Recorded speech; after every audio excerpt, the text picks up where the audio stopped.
여러분 안녕하십니까? 우리 지역의 현안을 짚어보고 다양한 의견을 나눠보는 여기슈강원 정호성입니다. 의료 접근권, 건강권은 국민 누구에게나 주어지는 기본권이죠. 하지만 수도권과 비수도권의 극심한 의료 인프라 불균형으로 강원도 대부분 지역이 의료 취약 지역, 의료 사각지대에 놓여 있습니다. 이를 해결하기 위해서 최근 정부는 지역 의사제를 도입해서 위기에 직면한 지역 의료 공백을 해소하겠다는 계획인데요. 오늘 이 시간에 지역 의사제 시행으로 지역 의료의 위기를 극복할 수 있을지 진단해 보고요.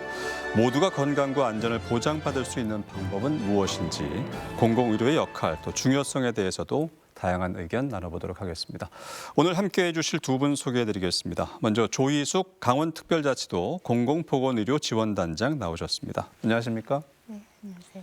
그리고 박서와 강원일보 기자와도 함께하겠습니다. 안녕하십니까? 네, 안녕하세요. 네. 두 분과 함께 다양한 의견 나눠보겠습니다. 먼저 최근 이슈부터 살펴보겠습니다. 올해 고등학교 3학년이죠. 3학년이 2027학년도 의과대학 신입생부터 지역 의사제가 도입이 됩니다. 정부가 올해 치러지는 2027학년도 입시에서 기존 의대 모집 인원인 3,058명보다 늘어나는 증원분이죠. 490명. 이들을 모두 지역 의사제 몫으로 배정한다고 발표를 했습니다. 지역 의사제로 의대에 입학하면 정부로부터 등록금과 생활비 등을 모두 지원받고요. 졸업 후에는 해당 지역에서 10년간 의무 복무를 반드시 해야 됩니다. 단장님, 지역 의사제가 지역 의료 공백에 좀 해법이 될 것인지 이 제도에 요즘 관심이 상당히 많고 뜨거운데요. 여전히 반대 의견도 많고 지역 의사제는 어떤 목표로 해서 도입된 제도일까요? 네, 지역의사제를 한마디로 표현한다면 우리가 사는 지역에서 우리가 일할 의사를 길러내고 함께 성장시킨다 하는 제도로 이해하시면 되겠습니다. 예. 말씀하신 것처럼 국가가 6년 동안의 장학금 또 생활비를 지원을 하게 되고요. 2027년부터 서울을 제외한 32개 의과대학에서 추가된 입학 정원에 대해서 그 지역의사제 입학을 이제 별도로 운영을 하게 됩니다. 예. 사실 지금 현재 그 의료 인력은 밑빠진 독이라고 표현을 할 수가 있습니다. 지역에 많은 의과대학이 있지만 실제 졸업을 하면 10명 중에 6명, 특히 강원도 같은 경우에는 한 8명 중 10명 중에 10명이 다시 수도권으로 이제 이탈을 해서 근무를 하게 되는 상황입니다. 예. 그래서 그동안 이제 뭐 지역의 의사를 늘리기 위한 많은 정책들이 있어 왔지만 이렇게 졸업 후에 이제 필수 의사로 10년을 근무를 하는 제도는 어찌 보면 이제 처음 있는 제도고 시작하는 제도라고 이해해 주시면 되겠습니다. 네. 법적 제도적 안전장치를 마련한 거네요. 네, 그렇습니다. 열악한 지역 의료 현실을 타개하기 위한 제도인 것 같은데 그동안 부족했던 필수과 이 10년 의무 복무 등 지역에는 좀 희소식이 아닐까 싶은데 그런데 또 일부 의사단체 등이 반대하고 우려하는 의견들도 분명히 있는 게 현실인데 어떤 우려를 표하고 있는지도 좀 말씀해 주세요. 네, 몇 가지 우려가 있습니다. 첫 번째로는 10년 의무 근무를 해야 되기 때문에 직업 선택에 있어서의 어떤 자율권을 박탈하는 것이 아닌가 하는 그런 이제 우려가 또 있으시고요. 네. 그리고 아무래도 다른 어떤 입학에 별도 운영을 하다 보면 조금은 좀 성적이 낮은 경우에도 의사 입학이 가능해서 이제 좀 이유 의사로 전락하는 것이 아닌가. 또 다른 우려는 10년 의무가 끝난 다음에 다시 수도권으로 이탈하는 것이 아닌가 하는 이제 우려들이 있으십니다. 네. 모두 다 사실은 근거가 있고 또 가능성 있는 걱정 사항입니다. 그렇기 때문에 이 제도가 모든 것을 다 해결할 수는 없고요. 네. 이제 시작인 것이고 가장 중요한 부분은 10년 동안 근무를 한 이후에도 계속 여기에 이제 정주 여건을 누리면서 필수 의사로 복무하는 것이 필요한데요. 그러기 위해서는 교육 제도도 조금 더 좋은 의사, 지역을 아는 의사로 만드는 그 커리큘럼이 좀 필요하고요. 네. 또 이제 우려하시는 부분들에 대한 것은 조금 제도적으로 여러 가지의 이제 제도 보완들이 있어 왔는데요. 일단 본인들이 입학을 하면서 선택을 하고 계약을 하면서 시작을 하는 제도라고 처음부터. 이해하시면 됩니다. 네, 그래서 이제 모르고 오는 것이 아니고 필수 의사를 선택하고 단지 이것이 입학을 위한 어떤 그 악용이 아니고 네. 졸업한 이후에는 지역 의사로 이제 필수 전공을 해야 되는 것을 충분히 숙지하고 그리고 선택하는 계약 관계라고 이해하시면 될 것 같고요. 네.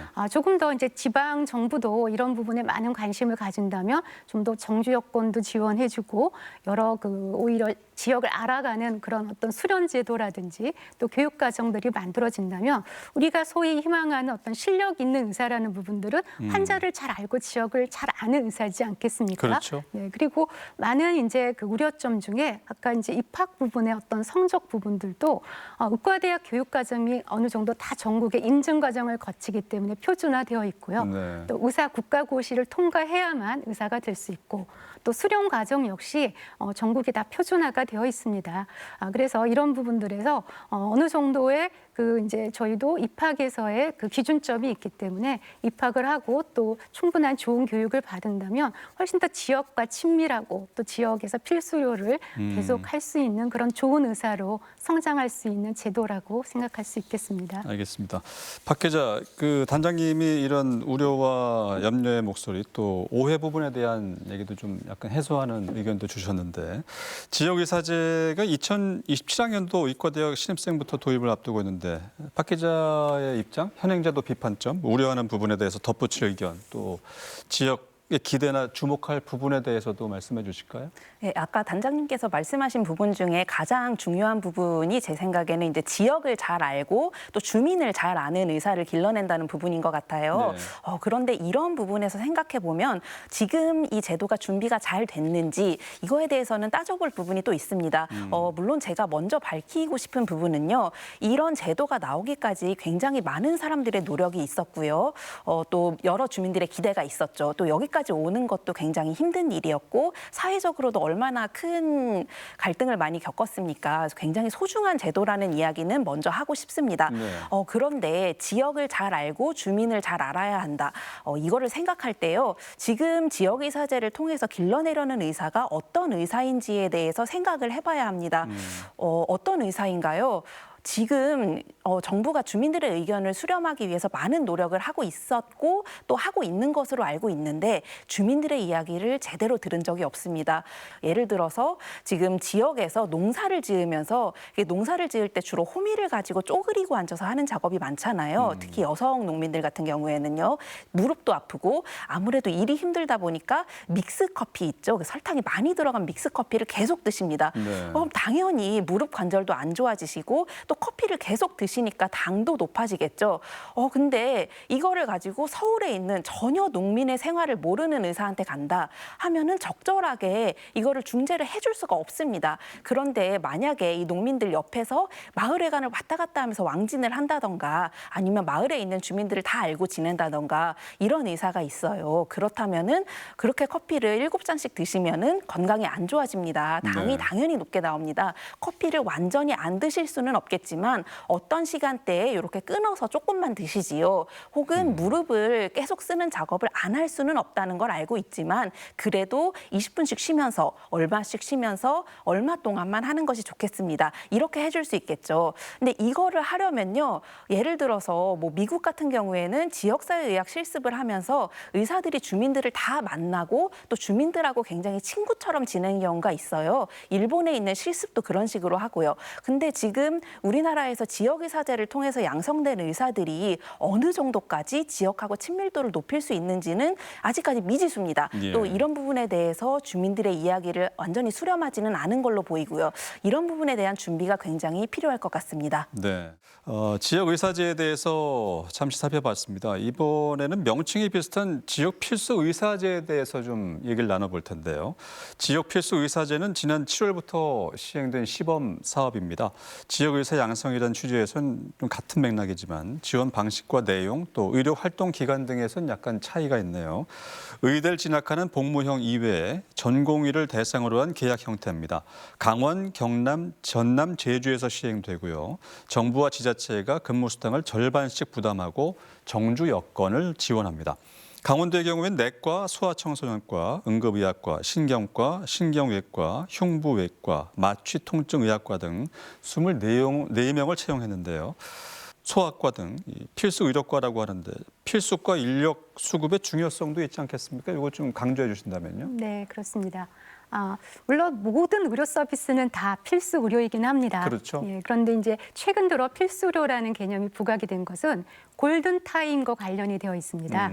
예, 과거에는 중풍이나 뇌출혈, 뭐 외상, 또 뭐 분만을 하다가 갑자기 이제 응급 상황이 있는 경우에 돌아가시는 경우도 굉장히 많았습니다. 예. 그렇지만 현대 의학 기술이 굉장히 발전되고 또 의학 기술 여러 이제 서비스가 개선이 되면서 잘 그 정해진 시간, 필수 시간 내에 치료를 잘 받으면 사망을 막는 것은 물론이고요. 후유증 장애를 이제 잘 개선해서 삶의 질을 굉장히 높이는 굉장히 중요한 시간대가 있습니다. 네. 그렇기 때문에 이러한 질환들은 그 골든타임, 어떤 필요한 시간 내에 꼭 병의원에 잘 도달이 되어야 되는데요. 이제 그런 부분들에서 필요한, 즉 그 생사와 그 후유증 장애를 일정 시간 내에 빨리 치료해야 되는 부분들을 저희가 특별히 필수 의료과로 좀 지칭을 하고 네. 말씀하신 부분에 의해서 그 필수 의료 지원 정책들을 많이 펼치고 있습니다. 그런데 이제 이런 과도 사실은 대도시에는 굉장히 많이 의사나 병원이 밀집되어 있는데요. 지역인 경우에는 사실 1년 통틀어 몇 건 발생하지 않을 수가 있습니다. 근데 본인들에게는 100%인 것이죠. 그렇지만 수익이 그렇다 보니까 발생하지 않아서 이런 필수 의료를 전공하는 의사나 또 병원들이 다 지역에서 문을 닫고 수도권으로 많이 이탈을 하고 있는 상황입니다. 네. 그래서 점점 더 부족해지고 그렇지만 사람이 사는 어느 곳이든 필수 의료는 필요하기 때문에 이 필수 의료 의사와 이 치료 기관들을 어떻게 확보하느냐 하는 부분들이 최우선적 과제로 지금 급부상하고 있습니다. 네. 열악한 지역 의료를 그 경영 차원에서 시장 논리로 따져서 안 되는 거겠죠. 박 기자, 강원을 비롯한 4개 광역시도만 우선 시행인데 지역 필수 의사제가 이 지역 의사제 배출 전에 그러면 어떤 역할을 할 수 있을 거라고 보는지요? 우선은 이제 제도가 마련이 됐는데 아까 말씀드린 것처럼 여러 사람들이 힘을 모아서 또 어떻게든 이 부족한 상황을 극복하기 위해서 제도를 마련했습니다. 저는 분명히 이거는 의미가 있고 어느 정도라도 효과가 날 거라고 생각을 하고 있고요. 예. 다만 이것이 효과가 나기 위해서는 우리가 다 조직이라는 걸 생각해 보면 알겠지만 조직에서 이렇게 배치된 의사들을 어떻게 일을 하게 해줄 것인가에 대해서 생각을 해야 합니다. 예를 들어서 이번 제도 같은 경우에는 주로 연차 의사들을 대상으로 모집을 했죠. 그러니까 직장에서도 연차가 낮다는 거는 아무래도 조직에서 이들이 일을 하기 위해서 많은 배려가 필요하다는 의미일 거예요. 네. 이들이 일을 보호를 받는 그런 감각 속에서 할 수 있도록 뭐 뒷받침을 해준다던가 아니면 환자가 위급하거나 중하거나 할 때 선배들에게 물어볼 수 있는 시스템을 갖추고 또 이제 저연차 의사로서 배워야 할 것들도 의사는 평생을 배우는 직업이니까요. 네. 분명히 있을 텐데 그런 부분을 조직 안에서 해결을 할 수 있도록 뒷받침을 해야 되겠죠. 또 이제 의료를 혼자 하는 게 아니죠. 간호사도 있고 또 여러 의료 기사 선생님과 다른 선생님들이 많이 계시는데요. 이런 분들과 어떻게 협업을 하게 할 것인가. 이것도 조직 안에서 충분히 토의가 돼야 되고 또 조직에서 결정된 것을 다들 함께 따를 수 있는 문화를 만들어야 되겠죠. 또 이제 관리 감독을 하는 부서도 있죠. 뭐 지방 정부라던가요. 아니면 보건소라던가 이런 부분들도 이게 제도가 아무래도 공공의 노력이 많이 들어간 제도인데 본래 취지대로 운영이 되는지 그런 부분에 대해서 잘 관리 감독을 하고 교육을 할 수 있어야 되겠죠. 강원도 내 그러면 의사 수는 현재 어느 정도나 부족한 건가요? 네, 필수 의료과인 경우에는 더더욱 부족해서 수도권의 한 절반 수준에 머무르고 있고요. 예. 강원도 전체 한 2,700명의 의사 선생님들이 계십니다. 여기에는 전공의까지 다 포함된 이제 인턴 레지던트 선생님을 다 포함한 수치인데요. 네. 사실 더욱더 심각한 것은 강원도에 18개의 시군이 있지 않습니까? 그런데 그 지역에 그 굉장히 편중되어서 이제 원주나 춘천에 다 계시다는 것입니다. 그래서 2,700명 중에 한 2,000명은 다 그 원주, 또 강릉, 춘천에 계시고요. 그렇군요. 다른 15개의 시군에는 굉장히 부족한 몇 분 안 되시는 이제 선생님들이 근무를 하고 계시는데요. 네. 앞서 말씀드린 것처럼 골든타임이 필요하기 때문에 같은 강원도라고 할지라도 굉장히 멉니다. 그래서 저기 정선이나 태백에 이제 있는 환자분이 발생해서 강릉이나 원주, 춘천까지 오시기에는 이미 골든타임을 넘어서는 경우가 많기 때문에 네. 더더욱 강원도일수록 그 지역에 골고루 분포되어 있는 이제 밀도가 필요한데요. 지금은 너무 그 시에 편중되어 있고 또 필수 의료과일수록 더 수도권과 부족한 것이 그 취약점의 가장 큰 문제라고 볼 수가 있습니다. 군단위 이하 지역의 의사 수가 부족하다는 거는 어느 정도 보도를 통해서 알았는데 또 단장님이 이렇게 확실히 춘천과 원주에서 2,000명 거의가 집중돼 있다고 말씀하시니까 실감이 나는 것 같은데요.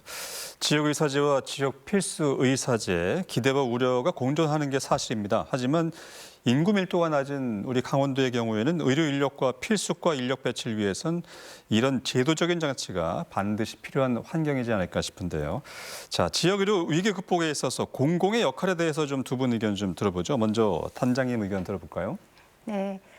우리의 그 생명 안전과 관련된 질병에 있어서는 내가 어디에 살든 또 어떤 위치에 있든 다 서비스를 제공받아야 된다는 게 우리나라의 어떤 국민으로서의 권리라고 생각을 합니다. 네. 그런 점에서 물론 국민 건강보험이 있고 다 건강보험을 통해서 서비스를 이용받고 있고 또 외국에 비해서 훨씬 더 그 낮은 수가의 편리한 서비스를 받고 있는 것은 사실이지만 이렇게 위급한 시기 또 골든타임을 지켜야 되는 그런 질병이 누구에게나 또 발생할 수 있습니다. 그런 경우에는 지역에 있다는 이유로 또 병원과 거리가 멀다는 이유로 그 좋지 못한 이제 결과들을 얻을 수 있고 그런 부분들에서는 수익과 무관하게 누군가는 의료 안보 차원에서 그 지역에서 필수를 지켜야 하는데요. 지금의 건강보험은 환자를 그 치료할 때만 그 수가가 발생하는 구조이기 때문에 민간에서는 당연히 환자가 많은 지역으로 이동을 할 수밖에 없습니다. 그런 어떤 취약지일수록 이런 부분에 공공이 그 많은 투자를 같이 해서 건강보험만으로는 좀 운영되기 어려운 부분들을 지켜내는 것. 네. 즉 공익을 앞세워서 이 부분들을 잘 지켜주는 역할. 그런 부분들이 공공의료의 역할이라고 생각을 합니다. 네, 강원도 같은 의료 취약 지역이 많은 곳일수록 공공의 역할이 더 중요하다. 그리고 필요하다는 말씀이시고. 그렇다면 두 분께서는 강원 지역 공공의료 현 수준 또 상황 어떻게 분석하시는지 들어볼 텐데 먼저 단장님부터 말씀해 주실까요?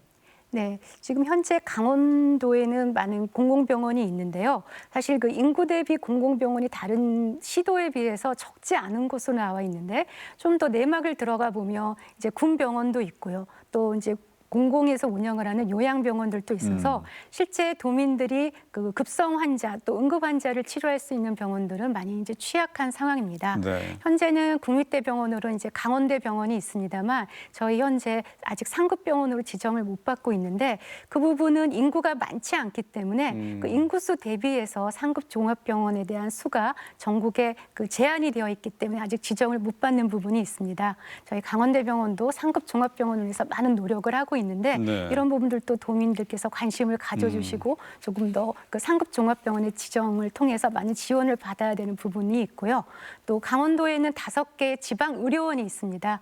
여기 공공병원인데요. 아직 다른 지역에 있는 그 지방 의료원에 비해서 규모가 적고 또 의사 수도 현저히 적습니다.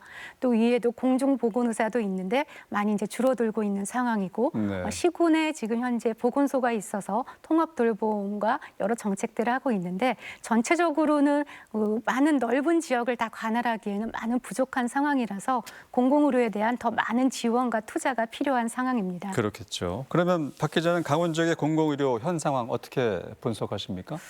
먼저 질문을 하나 드리고 싶은 게 공공병원 바깥에도 공공의료가 있는데 우리 사회가 과연 이런 것에 대해서 논의를 해왔나라는 의문을 먼저 생각을 하게 되는 것 같아요. 네. 이제 주로 공공병원 이야기는 굉장히 많이 하게 되죠. 또 우리가 팬데믹 때도 많이 봤으니까 지역별로 믿을 만한 공공병원이 있어야 된다는 이야기도 할 수 있고요. 물론 맞는데요. 병원이 모든 것을 해결을 할 수 있는 게 아니고 또 병원을 짓는다고 해도 반드시 병원까지 가기 받기 어려운 경우는 생겨나거든요. 네. 지금도 제도적으로 이런 분들을 위한 제도가 있죠. 예를 들어서 보건진료소라든가 간호사 소장님께서 주로 농어촌 지역의 주민들을 돌보는 그런 공공의료라고 할 수 있어요.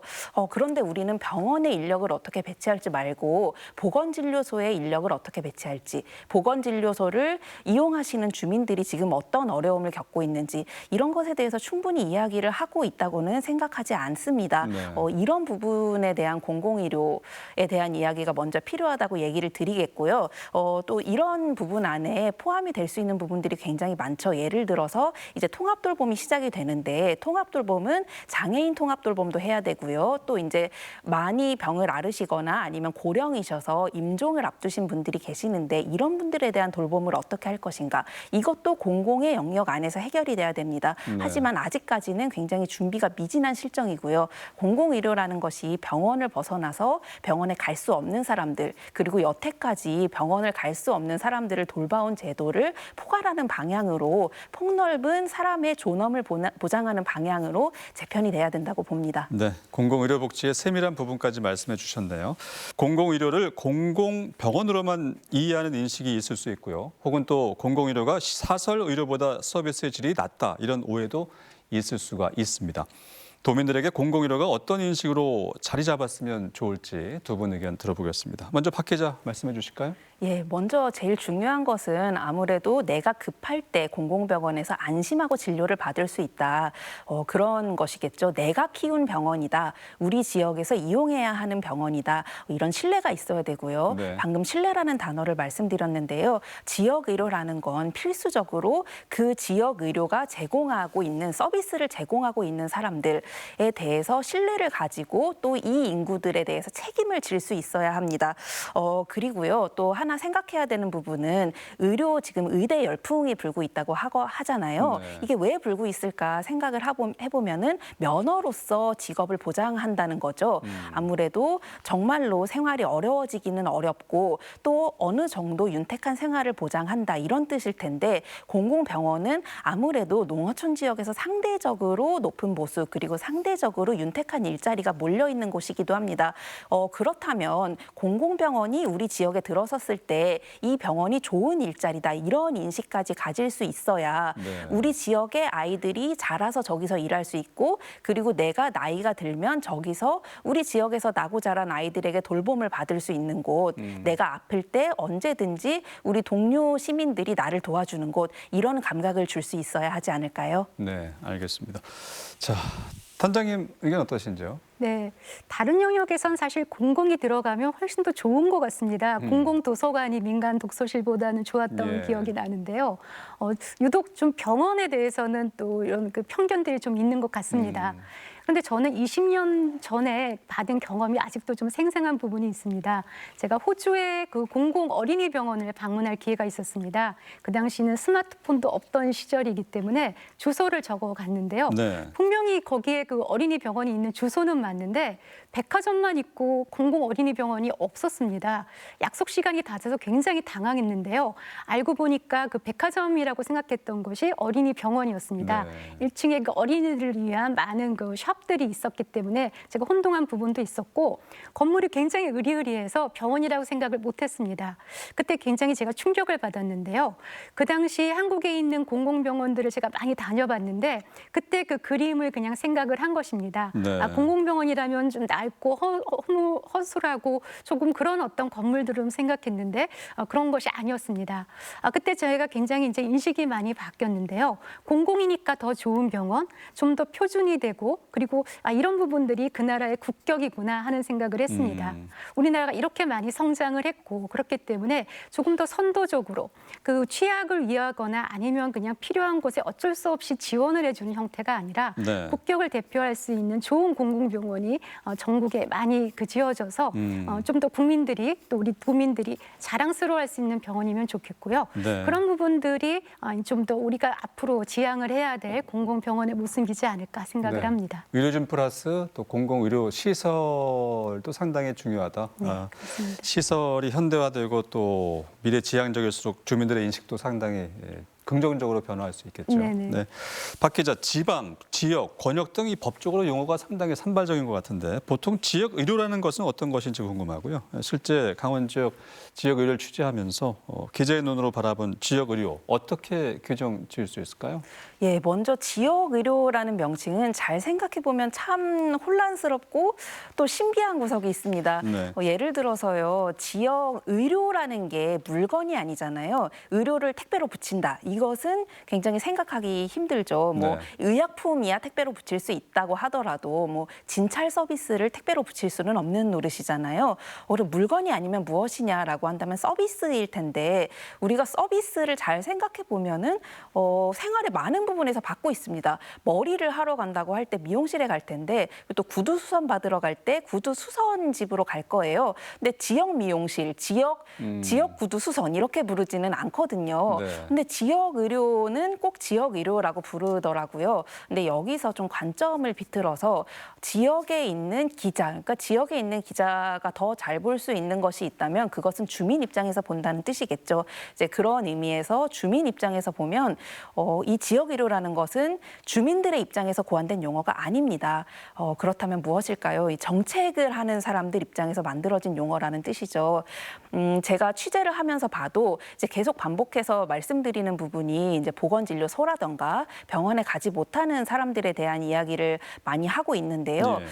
이런 부분이 왜 누락이 됐을까 하면은 정부가 정책을 세울 때 아무래도 이제 지도를 펼쳐놓고 이 지역에는 얼마, 이 지역에는 얼마 이렇게 들어가야 된다는 이야기를 하겠죠. 근데 그렇게 하다 보면은 반드시 남는 부분들이 생깁니다. 여기에도 포함되지 못하고 저기에도 포함되지 못하고 이런 부분인 거죠. 사실 잘 생각해 보면요. 강원도에서 굉장히 큰 문제를 안고 있는 지역이라고 할 때 그렇게 속한 부분들이 꽤 많이 있습니다. 예를 들어서 춘천과 화천의 경계 지역에서 춘천 지역에 있는 병원까지 가기 얼마나 힘들어요. 근데 또 지원은 시 단위에 포함됐다는 이유로 받지 못하는 지원도 상당수 있죠. 네. 춘천 얘기만은 아니고요. 공공병원 설립을 요구하는 지역 중에도 상당수 이런 지역들이 있고요. 또 이 구급차, 일명 뺑뺑이 문제라고 하는데 이런 문제들이 반복되는 지역도 또 이러한 중첩된 불평등 안에 포함되는 지역들이 굉장히 많습니다. 제가 실제로 연구를 좀 하기도 했어요. 이제 한국보건사회연구원이라는 곳에 논문으로 공개된 건데요. 네. 한국보건의료에서 지역이라는 주제로 이제 제가 참여한 연구인데 한국보건의료에서 지역이란 무엇인가라고 해서 이 보건복지부에서 나온 정책 문서를 전부 다 조사를 해봤습니다. 그랬더니 정책을 하는 사람마다 각기 다른 방식으로 사용을 하고 있었습니다. 지역하고 유사한 용어들이 있잖아요. 예를 들어 권역이라던가 그렇죠. 지방이라던가 뭐 소지역이라던가 이런 것들이 있는데요. 그것도 굉장히 정해진 것 없이 정책을 하는 사람의 목적에 따라서 사용이 되고 있습니다. 이것 자체는 크게 문제가 아니라고 볼 수도 있는데요. 이것이 사람들에게 실제로 악영향을 준다면 문제인 거겠죠. 이제 정책을 짜는 사람들이 자신의 시각에 의해서 여기는 무엇이 필요하고 여기는 무엇이 필요하고 이렇게 결정하는 동안 실제로 그 지역에 사는 사람들이 무엇을 필요한지를 캐치하지 못하고 있다면 얼마나 큰 문제겠습니까? 이제 대표적으로 의정 갈등 사태 때 전공의들이 병원을 이탈했던 것을 기억을 하실 거예요. 근데 전공의가 있는 병원이 어딘지 생각을 해보면 주로 대학병원, 큰 병원인 거죠. 그렇다면 이건 반대로 생각을 해보면은 원래 보건진료소를 이용을 하시거나 이제 농어촌에서 원래도 병원에 못 갔어 이렇게 얘기를 하시는 분들은 상대적으로 그 원래부터 불평등했기 때문에 전공의가 나갔다고 해서 내 생활이 갑자기 바뀌고 이러한 가능성은 낮다는 얘기예요. 근데 생각해보면 언론 보도도 그렇습니다. 우리가 의정 갈등 사태 때 주로 어떠한 보도를 많이 봤나요? 이제 전공의가 없어서 문제다 이런 얘기들을 많이 봤을 텐데 이런 것만 봐도 우리가 지역이라는 단어를 지역 의료랑 붙여서 쓰면서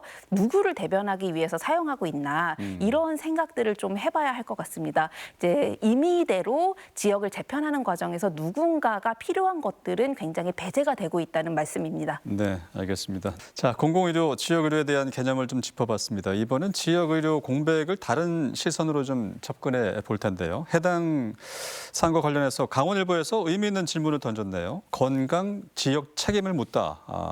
2023년의 기획보도 시리즈인데 박 기자가 관련해서 일본 도토리현을 취재했고요. 단장님도 토론에 참여하셨는데 먼저 어떤 기획이었는지 내용도 간단하게 소개 좀 해주실까요? 예, 2023년에 했던 보도였고요. 그러니까 2024년부터 이제 의정 갈등이 가시화가 됐으니까 그 직전이었던 셈이죠. 예. 근데 사실 문제는 지금하고 비슷했습니다. 이 문제가 아주 초창기에 화두가 되면서 정점에 오르던 시기였고요.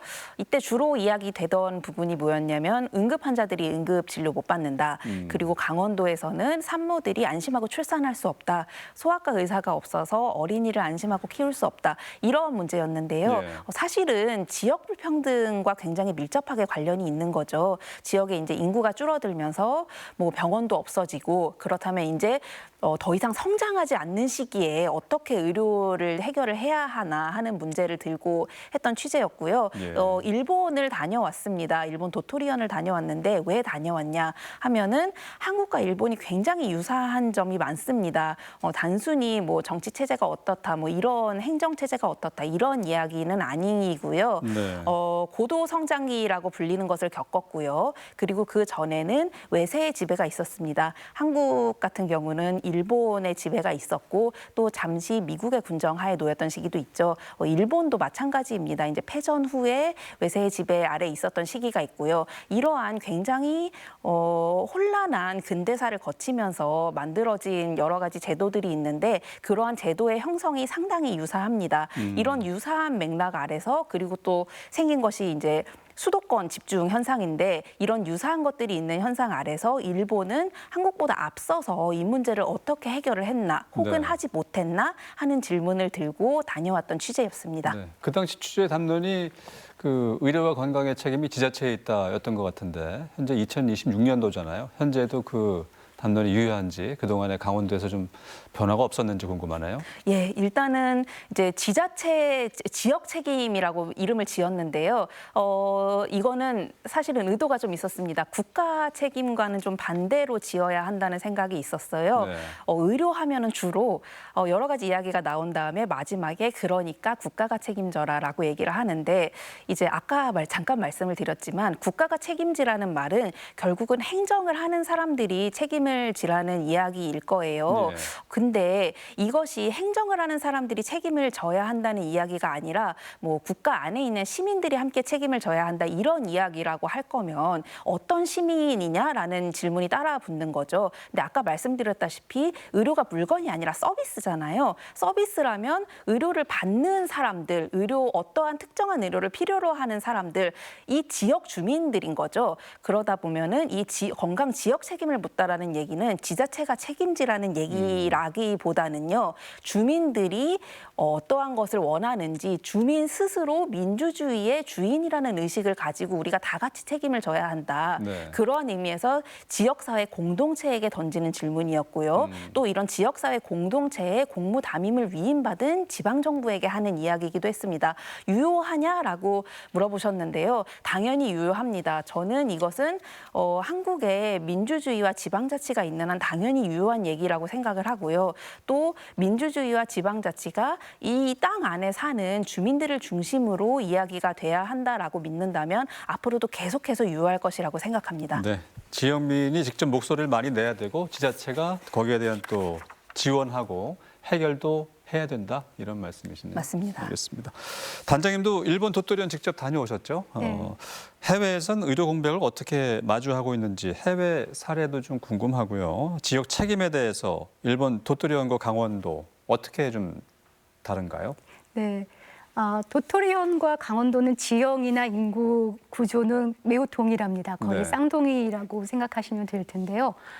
일본 중에서도 인구가 굉장히 적고 그리고 지형도 강원도처럼 산낙지대도 많고 굉장히 험악한 지역이고 네. 따라서 병원도 적고 병원까지 가는 거리도 굉장히 이제 힘든 그런 지역입니다. 네. 그렇기 때문에 그 의사가 부족한 부분들에 대해서 일찍부터 고민을 했었고 그런 부분들이 우리 강원도에서 좀 더 벤치마킹 할 수 있는 지역이라고 생각을 해서 같이 다녀왔는데요. 그 당시 그 우리 국립대병원, 강원대병원과 동일한 부분이 이제 도토리현 그 대학 병원이 있었는데 네. 그 이외에도 도립병원에 해당하는 도토리 현립병원이 공공병원인데 규모가 굉장히 컸습니다.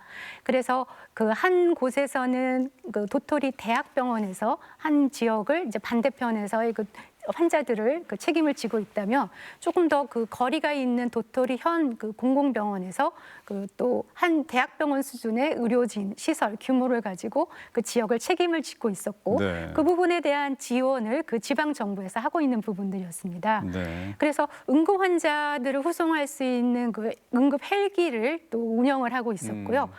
그 대학병원의 그 건물 옥상에는 헬기가 이제 이륙 착륙할 수 있는 주차장이 구비되어 있어서 굉장히 인상적이었습니다. 네. 네. 또한 그 도토리현에 있는 대학병원과 공공병원에서 진행하고 있는 사업 중에서 퇴원 환자에 대한 관리 프로그램들이 굉장히 인상이 깊었습니다. 네. 지금 우리나라에서는 몇몇 강원대병원을 비롯한 공공병원에서 시범 사업을 하고 있지만 정식 건강보험 내에서는 환자가 퇴원을 하고 나면 그때부터의 관리는 다 환자 또 가족의 그 자기 몫입니다. 일본의 경우에서는 그 보험 수가 내에 퇴원 환자 프로그램들이 같이 제공이 되고 있었고요. 그런 부분들이 그 두 개 병원에서 잘 활발하게 운영이 되고 있었고 병원 로비에는 퇴원 환자를 위한 상담 창구도 있고 또 그 관리 서비스를 위한 여러 그 지원들을 하고 있는 부분들이 굉장히 인상이 깊었고 노인 인구가 많고 또 이렇게 그 공공 서비스에 대한 그 연속성이 필요한 부분들에서 이런 퇴원 환자 관리 사업도 네. 좀 지원할 수 있는 부분들 필요하겠다 하는 생각을 가지고 돌아왔습니다. 알겠습니다. 자, 단장님, 인구는 계속해서 줄어들어도 이 공공의료 서비스의 최저선은 지켜야 되기 때문에 많은 어려움이 따르는 걸 텐데 어떤 정책이 좀 뒷받침돼야 할까요? 네, 제가 마침 아주 따끈따끈한 조사 결과를 하나 가지고 왔습니다. 예. 저희 강원도 공공보건의료 지원단에서 강원도 노인 대상으로 2,000명에 대해서 조사를 했습니다. 그래서 나이가 들어서 어디에서 살고 싶으십니까? 그리고 건강이 나빠졌을 경우에도 어디에서 남은 여생을 마치고 싶습니까? 라는 조사 질문들을 했는데요. 나이가 들고 비록 굉장히 아프더라도 어떤 시설이나 병원에 가는 것보다 나의 집에서 나이 들고 싶다라고 하는 경우가 무려 그 75%로 굉장히 높았습니다. 네. 또 한 가지는 재미있는 사실은 누구에게 돌봄을 받고 싶습니까? 라는 질문에 있어서 그 노노 현상이 많고 자녀분들이 이미 서울로 가셔서 이제는 좀 더 가족에게 돌봄을 받는 것에 대해서 좀 포기를 하신 부분들도 있는데요. 그래서 전문 요양사에게 치료를 돌봄을 받고 싶다는 경우가 55% 되셨습니다. 또 한 가지 굉장히 또 재밌었던 사실은 어떤 서비스, 무엇을 원하십니까? 하는 부분들이 있는데요. 다른 전국 조사에서는 가사 지원 서비스를 1위로 뽑으셨는데 네. 우리 강원 노인 조사 결과에서는 방문 의료를 가장 먼저 중요하고 필요하다고 꼽으셨습니다. 그렇군요. 그만큼 병의원에 가기가 굉장히 멀고 또 질환들을 많이 가지고 계시기 때문에 강원도에서는 방문 의료를 필요로 한다라는 그런 그 말씀들을 많이 해주셨는데요. 또 그렇게 하기에는 의사가 굉장히 많이 부족하지 않습니까? 네, 그래서 조금 더 이제 강원특별자치도에서 운영 준비 중인 이제 원격 의료를 통해서 좀 더 의사는 원격으로 지원을 해주고 또 간호 인력을 통해서 방문 간호를 조금 더 활성화할 수 있다면 우리 돌봄 통합에서 필요로 하는 주민들의 그 요구 수요를 잘 충족시키지 않을까 하는 중요한 결과라고 생각합니다. 알겠습니다. 이번엔 박 기자가 현 상황에서 강원에 필요한 의료나 돌봄 서비스 어떻게 접근하는 게 좋을지 의견 들어볼게요. 예, 단장님께서 방문 진료 서비스에 대해서 얘기를 하셨는데요. 이것을 체계화해서 주민들이 무엇을 원하는지 알고 또 주민들의 생활 가까이에서 주민들을 도와줄 만한 의료인이 있어야 하겠죠. 이런 것을 주로 주치의제도 안에서 논의를 해왔는데요. 네. 이제는 정말로 주치의제도를 논의해야 하고 또 시작을 해야 하는 시점이라고 봅니다. 이게 단순히 주치의제도, 의사에 대한 제도가 아니라요. 간호사는 어떻게 참여할 것인지 그리고 또 의료 보조 인력은 어떻게 참여할 것인지 사회복지사 그리고 다양한 분야의 의료 전문가들이 어떻게 한 팀으로 주민들을 도울 것인지 이제는 주민들의 생활에 밀착한 의료를 어떻게 제공할 것인지 이야기를 해나가야 합니다. 자, 오늘 공공의료에 대해서 두 분의 다양한 의견 들었는데 이제 마무리해야 될 것 같습니다. 오늘 공공의료가 나아가야 할 방향 그리고 지역 의료 공백 해소를 위한 끝으로 강조하고 싶은 부분이나 마무리 말씀 한 분씩 해주실까요? 먼저 단장님부터 해주시죠. 네, 오늘 그 많은 이제 심도 있는 논의들을 통해서 다시 한번 깨달았습니다. 공공의료가 단지 부족한 부분을 채우는 것이 아니고요. 가장 일선에서 가장 훌륭한 서비스를 도민들에게 제공하는 것이다라고 생각을 하게 되었습니다. 네. 이런 부분들을 조금 더 중앙 정부에도 건의하고 또 지방 정부, 강원도와 함께 해야 되는 부분들이 있고요. 무엇보다 가장 중요한 것은 지역 주민, 도민분들의 관심입니다.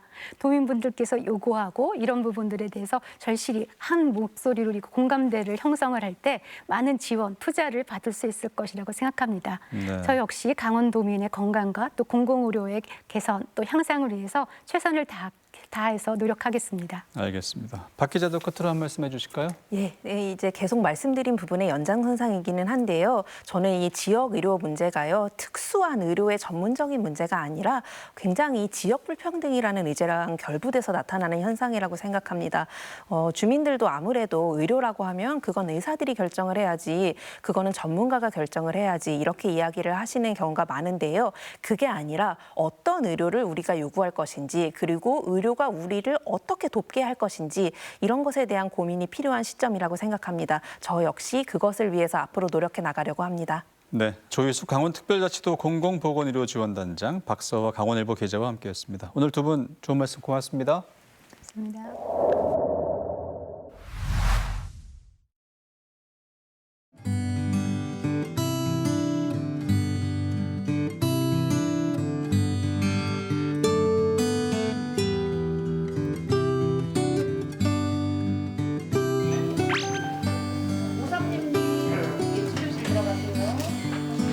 우선은 저희가 알고는 있는데 이따 와서 다시 한번 확인할 거고요.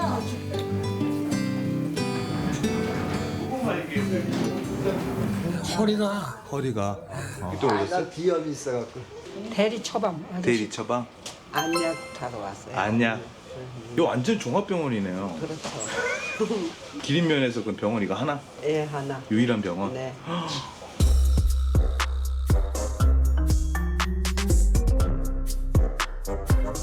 전립선 약이 혈압 한 5에서 10 정도는 떨어뜨리기 때문에 혈압약을 줄일 수 있어요. 피 검사도 이제 주기적으로 저번에 2월 말에 했으니까 딱 3개월 되면 또 안녕하세요. 인제군 기린면에서 의원하고 있는 최현욱입니다. 의원하고 계시지만 광수로 많이 유명하시죠, 선생님? 어떤 여자 스타일을 좋아하는 거예요? 저보다 얼굴이 크지만 않으면 손 혹시 얼마 만에 잡아? 할머니분들 손 자주 잡아요. 그냥 기다리고 있어요.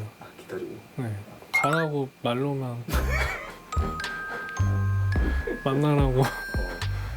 원래는 의사 별로 재미를 못 느끼고 있었거든요. 근데 공중보건의사로 하면서 시골에서 진료 보는 거는 재미가 있더라고요. 보람도 있고. 그 전에 대학병원에서는 병만을 보는 거예요. 좀 기계적인 느낌이었는데 이제 시골에서는 그 근처에 사시는 분이랑 같이 지내면서 진료를 보는 느낌이라 치료를 하고 가시는 게 아니라 계속 관리를 하면서 오시니까 그런 피드백? 그런 게 느껴지죠. 그래서 재밌었어요. 그때는 감기도 있으셨는데 지금은 어때요? 감기는 없어요. 가려운 것만 그래요? 피부에 있는 게 아니고요. 피부 밑에 관절에서 낭종이 생긴 거예요. 그 약을 먹으니까 조금 가고요. 네. 그런 거. 한 번 안 먹어봤어요. 며칠 전에. 약도 일주일 드릴게요. 내일 또 주사 맞으러 올라가. 내도 맞으려고. 주사 또 맞고 약은 3일치. 내일 오니까 하루. 하루만 더. 예. 내일 또 올라오고. 무슨 준비칠 맞으러 올라오고. 네, 감사합니다. 1차적으로 증상을 해결해주고 그 다음에 검사를 어디 가서 할지 정리해주는 주치 역할을 하고 있다고 생각해요. 그냥 강원도에 지금 계시는 거면 다른 지역으로 이동하실 생각은 없으세요? 제가 없으면 안 돼가지고 이동은 못 할 것 같아요. 확고하다. 너무 걱정이 되고 실제로 코로나 걸렸을 때도 이제 집에서 원격으로 진료를 해가지고 드린 적도 있거든요. 근데 그때 이제 처방하다가 쓰러졌어요. 하루 이제 쉬면은 또 다음날 어제 아팠는데 약을 못 드셨다고 하시는 분들이 많으셔가지고 예.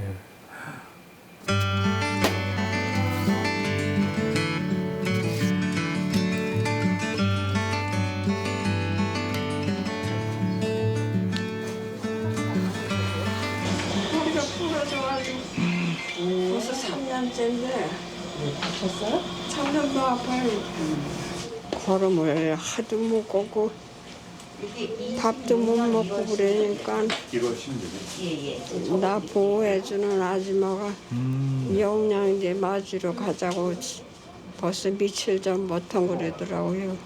어디 아프거나 이랬을 때 이 병원 없으면 어떡해요? 없으면 그냥 죽는 거지.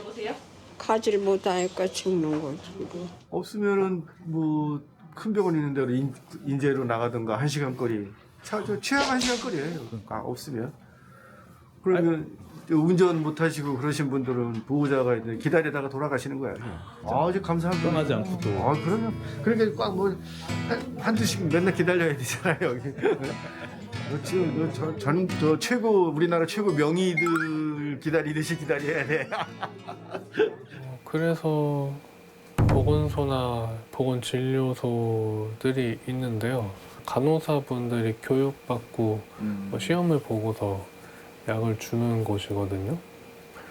거기서 약을 받으시는 분들도 많이 있는데 좀 걱정이 되죠. 그냥 거기는 공짜로 주니까 약이 조금 안 맞아도 거기 의존을 하시는 거예요. 여긴 돈 내는데 여길 오라고 하기가 좀 어려워요. 그렇죠. 그것도 좀 애매하고. 네.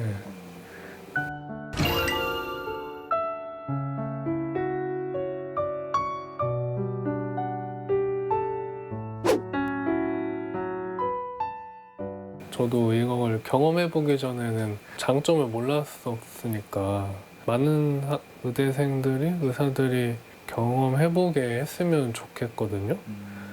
공부의 숫자도 부족하니까 겸사겸사 졸업생들이 다 1년을 의무적으로 지역의료를 경험하게 하면 또 그런 걸 경험해보지 않은 사람 보고 나중에 시골 가서 개업해라 하면은 할 리가 없잖아요. 근데 그 중간에 1년을 경험해보게 하면 환자를 생각하는 마음도 좀 더 커질 거고 또 지금 당장 공부에 부족한 것도 좀 도움이 되고.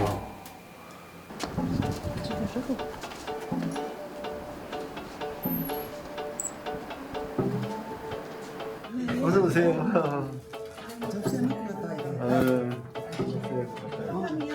아니 여기 뭐 동네 분들 다 만나시네. 다 하시는 그것이 분들. 이거 사랑방이에요. 여기. 그러네 지금. 난 갑장선에 안 있겠어. 안 있겠어. 그 갑장선 저지가 맨날 추워서 돈 받으면 돈 받으면. 난 그런 거 안 했는데 맨날 추운데. 80미치. 이거 나는 그러니까 암찍 TV 살았어. 농사 지는데 지금? 아니 나 큰애 나 사돈이잖아. 사돈이라고 내가 그랬어. 아이씨 왜 이렇게 모자를 써서 몰라봤구만. 아유. 어디서 먹자? 아유, 가게에서 갔다가 하나 식당 온다며? 하나 식당 아니 어디 계시는? 아, 그 저기 선우이관, 선우이관 거기 아닌가? 예. 아니 어서 뵙기는 뵀어. 뭐 봤는데? 그러게 갑자기 생각이 안 나네? 저도 안면은 되게 있으신데 만나뵌 지 오래돼요. 자주 안 나오시면은 무슨 일 있는 건지 오히려 병원에 건강해야 나오시는 것 같아요. 아니, 오늘 좀 특이한 환자분이 오셨는데요. 좀 속상한 환자분이에요. 저 처음 개업했을 때부터 쭉 오셨거든요. 네네. 2017년부터. 근데 할아버지 분들이 이제 속이 안 좋고 소화불량 이런 거 있는데 80대 검사하라고 권유를 하기가 좀 어렵거든요. 네. 검사가 힘들고 내시경을 해보라고 굶어야 되고 그랬는데 저번 달에 위암 말기로 검사가 나왔대요. 그래서 오늘 보호자분이 오신 건데 근데 제가 그때 검사를 더 권유를 했으면 나았을까. 근데 80대 그 힘든 검사를 빨리 하라고 하면은 하실까. 근데 지금 다 여기저기 퍼져서 말기로 그래서 치료 포기하고 오셨대요. 근데 제가 뭘 어떻게 할 수 있었을까는 고민을 해봤는데 권유할 수 있는 게 별로 없는 것 같아요. 그 전에 오실 때 제가 가끔 사진을 찍어뒀었거든요. 이 할아버지인데 좀 귀여우셔가지고.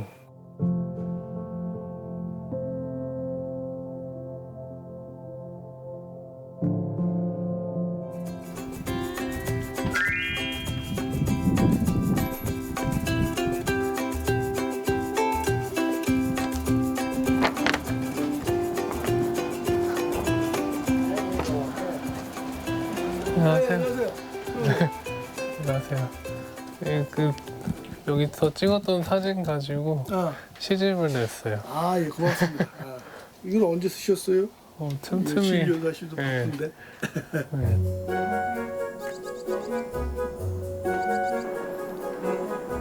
근데 아마 여기 계시면 누구나 자기의 개발을 하게 되지 않을까. 그래서 그것도 장점이 될 수 있을 것 같아요. 시골에 계시면 그림 그리고 사진 찍고 시 쓰고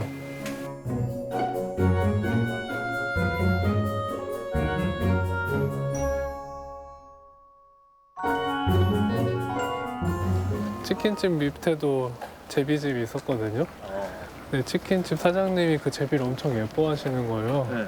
제비가 떨어지니까 되게 속상해하시고 제비 다시 올려주시고 여기서 찍었던 사진들 가지고 시집 냈어요. 아유, 우리 아들 좋아하겠네요. 여기 사진 있고 안에. 네, 그렇죠. 아 그래 이거 귀한 걸 또 왜 그냥 선물로 여기서 얘기하시면 많이- 우리가 하나씩 사겠지.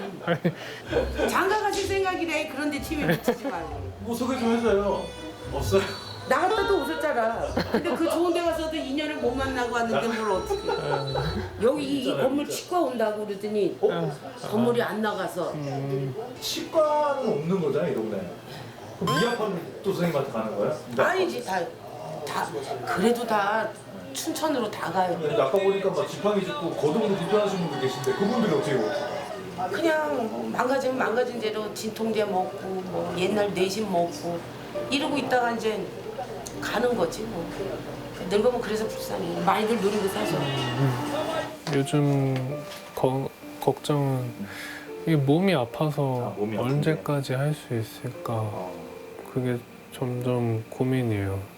저 계속 아프거든요. 목 디스크도 터지고 어깨도 아프고 그런데 선생님이 아프면 어떻게 해요? 그는 아프다는 말을 못 해요. 그러니까요. 얼마나 걱정하시겠어요.